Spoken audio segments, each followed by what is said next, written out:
Mark Rogers TV talking some SEC football as we go to South Carolina with our guy Will Gunter from the all-new Early Game on 107.5 The Game. We're breaking down positional units, and we got to talk Gamecocks, much improved in 2016 at 6 and 7.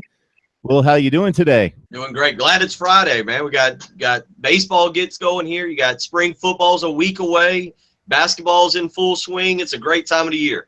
Yeah, it looks like the Gamecocks might get a 5 or 6 seed in the NCAA tournament, something like that. And the baseball team's always good. I assume they're going to be pretty good this spring as well. We'll see what happens. Big game for South Carolina basketball tomorrow night against Vanderbilt. Baseball team is number 4 in the country right now, so it should be a fun season. And again, with football kicking off, I don't know what information we'll get out of Will Muschamp. It's like the Secret Service over there. It's hard to get information nowadays. Steve Spurrier, everything was open. We could find out everything going on. A little bit different with Will Muschamp, but should be a fun. Weather here has been great. I think it's supposed to be in the 70s again today. All you have to do is hear those two guys talking about Spurrier and Muschamp at the podium and in interviews, and that doesn't surprise me one bit.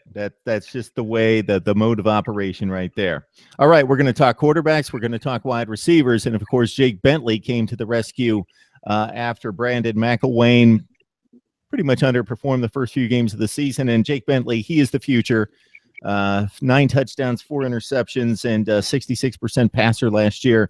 What did you see out of him once he took the reins against UMass and pretty much took you through? Well, you saw a guy who developed. He's now played 7 games. Obviously, the final 6 of 2016, and then the bowl game, the loss. And I think what you get excited about is how exactly he handled himself in that bowl game, in that comeback, being able to throw as many times as he did, the yardage he was able to throw for.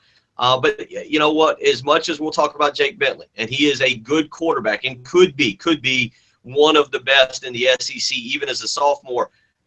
You and I have talked about this. It's going to come down to that offensive line. New offensive line coach Eric Wolford. How much time do they give him? And I know we're going to talk wide receivers in a minute, guys that have to step up and perform at that position, because you expect now Jake Bentley going through the spring as the starter, going into fall camp, having all this time to really get acclimated. You expect him to take steps forward. Where he struggled last year was on the road, at Florida, at Clemson.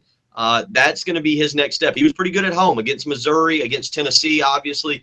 Can he make that next step? But I don't think it's just going to be Jake Bentley. It's going to have to be his supporting cast around him. And I know we're going to talk wide receivers, but it's going to start with the offensive line, giving him time to throw, because in losses and when he underperformed, again, Florida and Clemson come to mind, that was the reason. Yeah, Florida and Clemson, as you mentioned, the only 2 road games for Bentley. And, of course, the opponent had something to do with that. You're talking about 2 of the top 10 defenses in college football, 18 for 33 against Florida with a pick, and Clemson, forget that game. That was just pretty much out of hand, and he had a hand in that as well with an interception and only 7 of 17. But the entire team pretty much let that one get away. But down 25 in the bowl game, in the Birmingham Bowl against South Florida, a very quality football team. He really looked impressive in maintaining his poise, keeping the team together, keeping everybody's heads in it, and getting the team back at it. So Brandon McEllwain, what kind of drop-off is that? Obviously, we saw him for quite a bit last season, early in 2016, but just a different type of quarterback. Well, it's fascinating with Brandon McEllwain. A year ago at this time, Brandon McEllwain was the future of South Carolina football. At this time last year, Jake Bentley was thought to be incoming now in the 2017 class. And all of a sudden, you got to April, and Jake Bentley had pushed the decision up to enroll early and be a part of that class.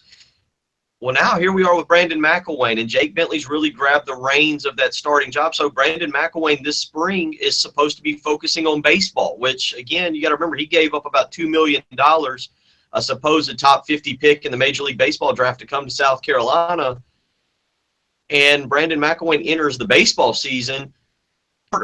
He's been injured a little bit. He's been sick on the baseball field. And so I tell you, the big question is, how much does he participate in spring practice? Obviously, South Carolina's got a young man, Jay Urich, coming in the summer, who is their quarterback.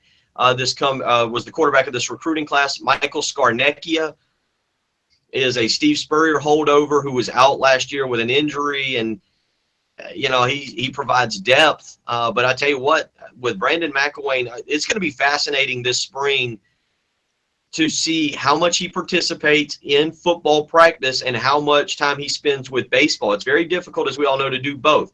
The one upside, South Carolina spring practices are going to take place in the morning.